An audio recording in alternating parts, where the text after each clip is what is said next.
चलेगा, नहीं चलेगा, नहीं चलेगा। सरकार मोदी द्वारा श्रम कानूनों को दिल्ली में लागू करना नहीं चलेगा, नहीं चलेगा, नहीं चलेगा। जो अभी नए श्रम कानूनों के तहत जो बदलाव किए गए हैं वो हम लोगों ने सबने उसको देखा कि किस तरीके से जिन कानूनों को नया लाया गया है उसके तहत मजदूरों के जो रहे थे श्रम अधिकार थे, जो कुछ कानून थे वो भी छीने जा रहे हैं। और इस पूरे कोरोना काल के अंदर जिस तरीके से मजदूरों की जिंदगी और तबाह और बर्बाद हुई थी, उनकी जिंदगी में जो सबसे ज्यादा परेशानियां और दिक्कत इस देश की जो मजदूर आबादी है उनके लिए थी, और उसका एक बहाना लेते हुए इन्होंने श्रम कानूनों पे भी हमला कर दिया है। और श्रम कानून पे जो हमला किया है उसको ऊपर से ये चाहे कितने भी श्रम सुधार की बात करें, वो है कि जो मजदूरों के श्रम कानून जो बच्चे कुचे वो भी छीनने की तैयारी की जा रही है। तो इसमें एक तो चीज साफ है कि जो भी क्या कहते हैं जो दिक्कतें परेशानी है इसमें एक आड़ चली जा रही है बीमारी की, ये भी साफ है कि उसके बहाने बड़े बड़े प्रदर्शन धरने करने मना कर दिए गए हैं। उसके बहाने ये लोगों को चाहते ही नहीं कि लोग सड़कों पर रैली निकाले। हालांकि इस तरह की उटपटांग मुद्दों की रैलियां जो निकल जाती हैं सड़कों पर, जो कि लव जिहाद और दूसरे मुद्दों पर वो निकल जाएंगी, लेकिन जब मजदूर अपने श्रम कानूनों को लेकर निकलेंगे तो उनको रोक दिया जाएगा।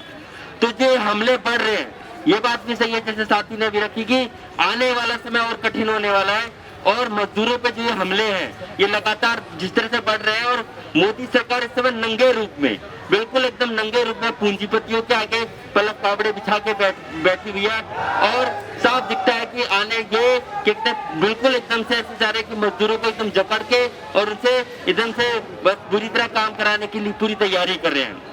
तो साथियों जो पूरा ऐसे समय चला, ऐसे समय पे हमें भी अपनी तैयारी करनी है। ये जो संकट का समय आ रहा है, आने वाले समय पे जिस तरीके से मजदूरों पे हमले हो रहे हैं और नकली मुद्दों को मुद्दा बनाया जा रहा है, चाहे वो लव जिहाद का या दूसरे मुद्दों को, ऐसे में जो श्रम कानून है, जो हमारे मजदूरों के अधिकार है, इनको लेकर लड़ाई जो और तेज करने की जरूरत है। और जरूरत है कि हम लोग इलाकों में भी, फैक्ट्री इलाकों में पूरे लोगों के बीच में जाए, वहाँ एकजुट करें।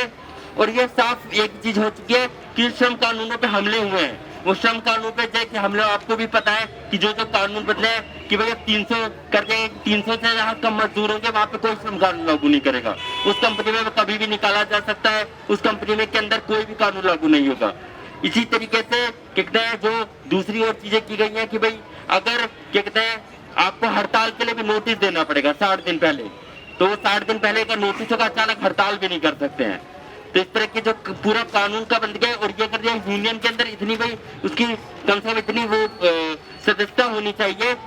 जैसे है कि आम जो क्रांतिकारी यूनियन है उनको मौका ना मिल सके, जो दलाल यूनियन भी काम करती है वही मालिकों से समझौता कर सके। तो ये जो पूरे कानून है, कानून तो साफ दिखता ही है मालिकों के समर्थन में है। इन कानूनों का विरोध करते हुए आज जो मजदूर एकजुटता बनानी है, उसके अंदर जो लंबी लड़ाई लड़नी है,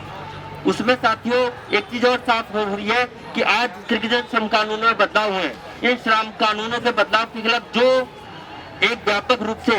विरोध होना चाहिए था, एक चीज है कि जो बड़ी बड़ी यूनियन है, आप एक चीज गौर कीजिए, इसलिए हमें ये भी पहचान करनी पड़ेगी कि आज बाकी हमारी सही यूनियन कौन सी, क्योंकि बड़ी बड़ी यूनियन है जो कहते हैं हमारी नेशनल लेवल की यूनियन है और बड़ी बड़ी यूनियन है, उनका कोई विरोध दर्ज नहीं हुआ, इसमें उनका कोई ज्यादा विरोध नहीं है। आप सोचिए कृषि सवाल पे इतने लोगों ने विरोध करा, लेकिन आज जो ये मजदूरों के श्रम कानून टूटे उसमें जो बड़ी बड़ी यूनियन, ट्रेड यूनियन ने बातें करती है, उनका कोई ऐसा विरोध दर्ज नहीं हुआ। तो साथ ही ये भी चीजें दिखती है कि अभी इतने लंबे समय तक, और दूसरी बात है कि जो दिल्ली के अंदर सरकार है, दिल्ली के अंदर सरकार केजरीवाल सरकार का भी साफ है कि वो भी कहीं ना कहीं वो जो मोदी सरकार जिस तरीके से मजदूरों को लूटने का काम कर रही है उनके साथ वो मिली भगती है। वो भी आज जो भी श्रम कानून, अभी उन्होंने प्रेस कॉन्फ्रेंस की कि हम दिल्ली के अंदर नई तरह के उद्योग लगाने वाले हैं, नई तरह के कानून लाने वाले हैं। पिछले दिनों उन्होंने दिल्ली के बहुत सारे फैक्ट्री मालिकों के बहुत सारे जो किराए लग गए थे कोरोना काल के, वो माफ करें। मजदूरों के लिए कोई अधिकार नहीं, ना मजदूरों के लिए कोई फैक्ट्रियों में जो पैसा मारा गया वो दिया गया। दिल्ली सरकार भी साफ मोदी सरकार की तरफ मजदूरों के विरोध में खड़ी दिखती है। तो ऐसे में हमें चीज साफ करनी पड़ेगी कि आज हम अपने कानूनी अधिकारों को लेकर व्यापक जो अपनी है एकता बनाए। आने वाली जो 26 तारीख को हड़ताल है उसको भी सफल बनाए, उसको व्यापक तौर पे सफल बनाया जाए और व्यापक तौर पे अपने इलाकों में एकजुट होकर संगठित हुआ जाए। मजदूर एकता जिंदाबाद, जिंदाबाद जिंदाबाद, इंकलाब जिंदाबाद, जिंदाबाद जिंदाबाद। शुक्रिया।